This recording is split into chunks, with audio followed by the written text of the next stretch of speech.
Welcome to Unsolicited Moms, and today we are going to talk about communication and how to get our kids talking. Jack, why don't you tell us about your little 7-year-old and how you keep her talking? Or do you? I didn't.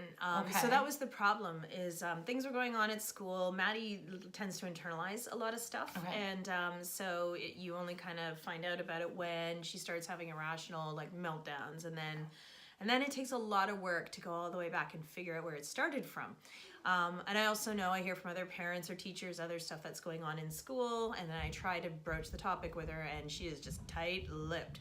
So I figured out with her that sometimes she feels that things that happen are representative of failure, and she has a big fear of failure. Okay.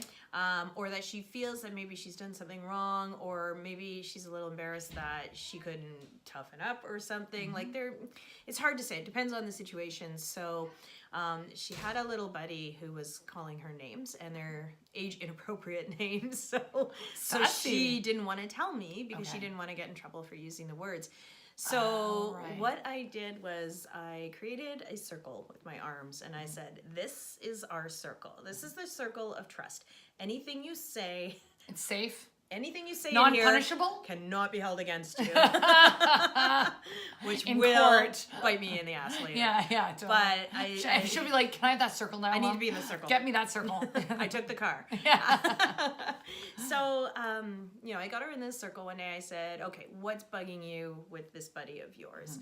And it was a little hard getting her to believe it and say it. And I said, remember, once I take the circle away, we're back to the regular rules. So while you're in here, use the time wisely. And I will ask her questions. And then so the first instance where it worked was when she said, so-and-so is calling me stupid, or at the S word.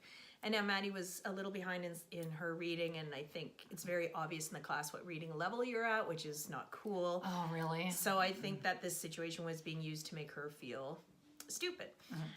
Maddie has her own part in this, but what was making her feel upset and bothered by this was that this kid was calling her this. Sure. But she wouldn't tell me what the S word was. I'm like, shithead? Like, what's this kid calling you? Yeah. So I said, okay. And she's like, okay, well, we're in the circle. Can I say it? And I'm like, go ahead. Please do. So she said, stupid. And she calls me the F word. I'm like, the F word? Failure? What's the F word? Yeah. If S is for stupid. What's F? And she said it. And that the actual F word? The circle almost like shattered because hearing a 7-year-old say fucker was like, what? Ugh. But it was good because she said it, and turns out, I don't know if shit was actually one of the words, or where she was like, oh, I'm in here anyway, let's just try it. Yeah. But when she said them all, I said, I can understand why that would make you feel upset. It would bother me if, someone called me that, because we don't call people names. And she talked about how it made her feel. She related it to feeling a little behind in certain things in the classroom, or feeling like maybe she didn't have any friends sometimes.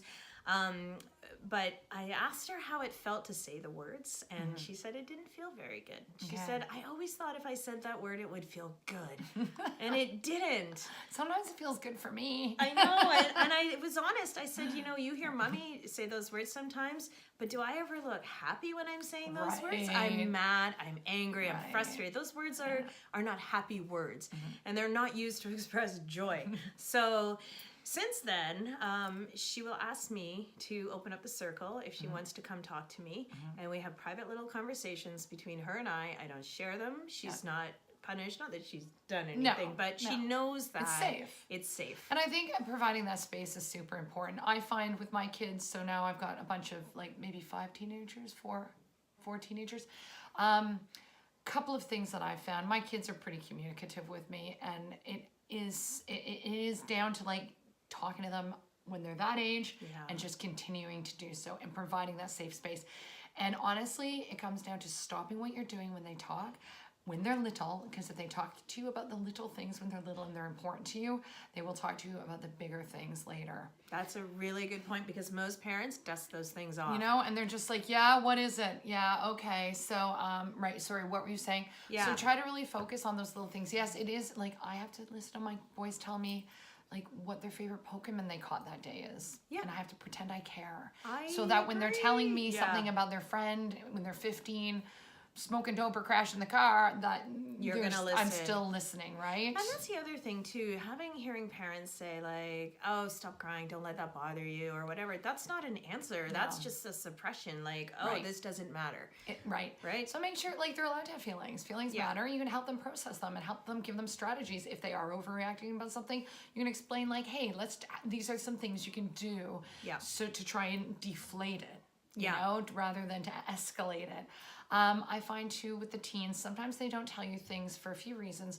I've got friends whose children were bullied and they didn't want to tell their parents because they were ashamed. Right. They didn't want to admit that they were being bullied because they thought the parents would think, oh, you're not very cool. I'm sorry that you're not very cool. Oh, wow. So that's a thing. Yeah. They also are worried if they tell their parents they're being bullied that the parents will go into the school and then things get worse. Yeah. And it will make it worse. And they also don't want to be a snake. That's a big thing. Teens don't want a Yeah. snake on their friends. They don't Yeah. want a snake. If you're a snake, that's like the worst thing you could be called. Yeah. So there You are don't wanna all be a these. rat. So you've got to make sure you build up trust with your kids so that they can tell you and that you come up with a plan on how to deal with it together.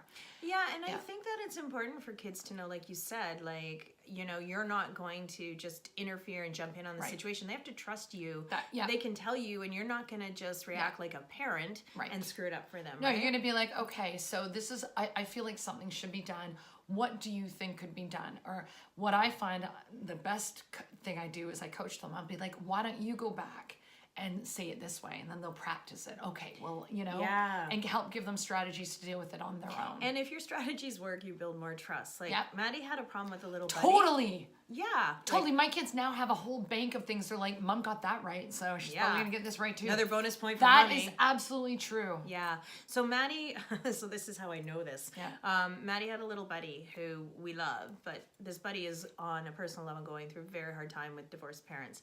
And, you know, that comes out in your life, especially as a little kid. You have no control with your family, so you kind of take it out in maybe the playground.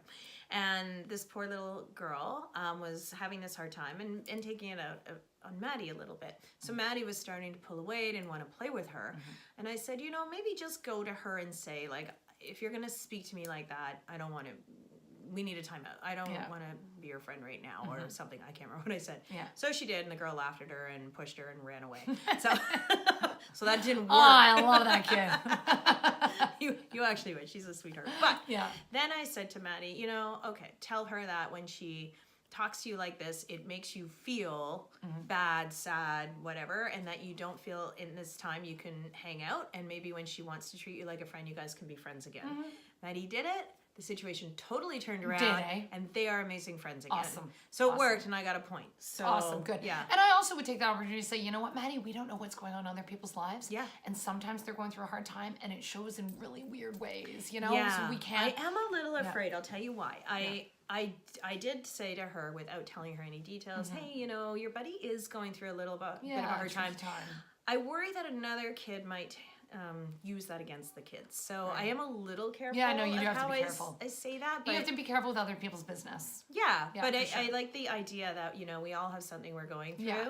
And it we doesn't even have to be in that situation. It can be, you know, we just, you know, this kid's acting this way.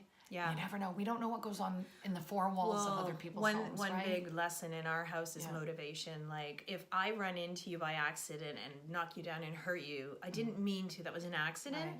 You might be hurt, and I'm really sorry, and you're crying. But if I push you, my motivation is to hurt you. So, you Murder know, versus manslaughter. Yep. Yes. Says Yeah. the previous lawyer. So the idea is in the playground, like, you know, you can't cry about everything. If someone hurts you, try to remember why they did it. Right. It wasn't always intentional, right? Yeah, So- that's a good point. Yeah, That's a good point. so- So what do you do? How do you get your kids talking? How do you keep them talking? I also want to mention one thing that I love. My friends Lindy and Anna started this company called Love Powered Co. These are the cards. They're affirmation cards, and I find that they're amazing conversation starters. I've got ones for the little kids, I've got them for the teens, and I actually have some for me, which is really awesome. Yeah. But we'll just pull them out and it just gets us talking. So I would definitely check out lovepoweredco.com, and they're all over Instagram. Their cards are beautiful. and I think just really special for families. But I love that you can take out a card. It's got all this sort of context on it to get Yeah. that conversation going.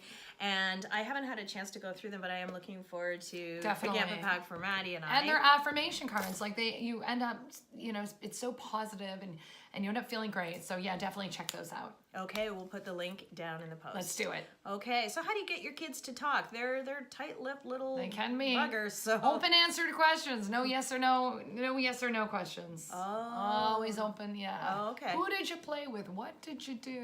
Oh, okay. Good, Yeah, good. Yeah. That's why she's here, Eh, ladies and Not just a pretty face. so Clearly. So you got some tips, share them with us, and yeah, check out Love Power Co because I'm definitely going to be doing that, and this is going to be helpful. We'll bring them in the circle. We totally will. And subscribe to our channel, and we'll see you next time.